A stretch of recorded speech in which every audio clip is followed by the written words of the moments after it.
Once upon a time, there was a man named Kobus Lorse who had an unusual start to his career. He was a chimney sweep, working hard to make a living, but little did anyone know that his destiny lay in a very different direction. As the mid-1990s rolled in, Kobus had already built a reputation for himself, but it wasn't one that anyone would be proud of.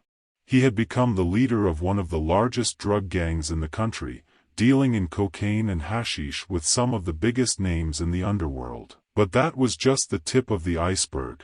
It was rumored that he had even ordered several assassinations of his enemies. Kobus was a man of many faces, but the one he preferred to show the world was that of a proud gypsy. The legend of Kobus Lorse was not one that could be easily contained. One tale that circulated was that he would take on odd jobs for other criminals, using his intimidating presence to convince defaulters to pay up. One particular incident that was whispered about in hushed tones involved a man in a butcher's shop who was said to have been hung on a flesh hook and then treated to a chainsaw. It was said that Kobus was behind the brutal punishment, but no one dared to say it out loud. Despite his fearsome reputation, Kobus had a way of charming those who were close to him. He counted the infamous Mercedes dealer, John Van Dyke, as one of his friends. It was rumored that Van Dyke had even deposited a staggering 260,000 guilders into Kobus's account as a favor to his old friend.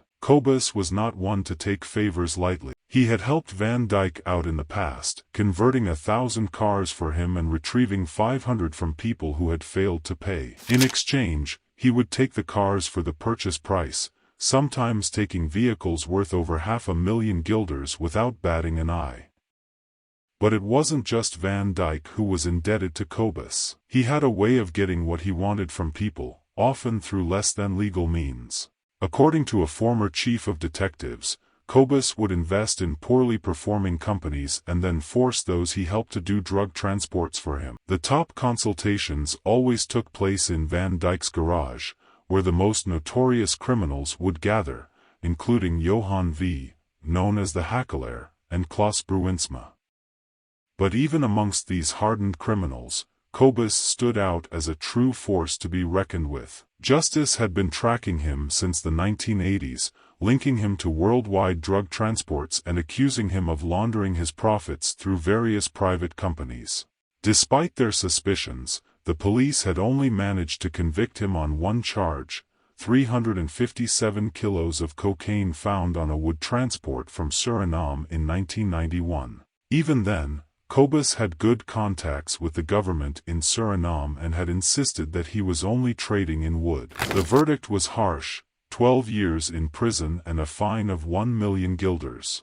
But it was only a small victory for the authorities, who had tried unsuccessfully to prosecute him for numerous other criminal charges. After being locked up for 5 long years, Lorse had finally had enough. He couldn't stand the harsh conditions of his current prison any longer and decided to go on a hunger strike. He wanted to be transferred to a different correctional facility. Unfortunately for Lorse, he was still considered a high-risk inmate, linked to 2 murders that occurred back in the mid-80s. Despite his hunger strike and pleas for transfer, authorities were hesitant to move him to a new prison. But that didn't stop rumors from spreading. Word on the street was that Serbian mafia boss and militia leader, Željko Arkan Raznatovic, was involved in a plot to help Lorse escape. The news quickly made its way onto national television, with NOS broadcasting the story to the entire country. Despite the media attention, Lorse's fate remained unchanged. Kobus's imprisonment did little to dampen his notoriety,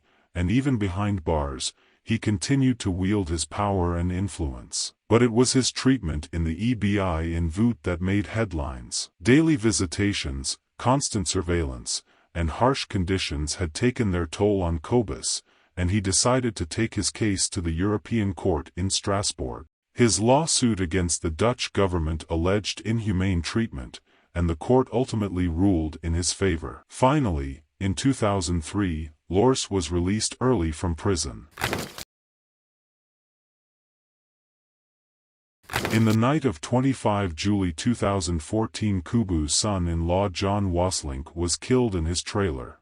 The murder left the entire community in shock. On a summer night in 2014, Wassink was shot twice in his own bedroom. His body was found wrapped in a blue tarpaulin, floating in the Marktkanal between Oosterhout and Terheiden. It was a gruesome discovery that sent shockwaves through the community. The investigation that followed led to the arrest of Edouard F., a business partner of Wassink, who was suspected of murdering another man in a drug deal gone wrong. But it was during his time in detention that Edouard made a shocking accusation.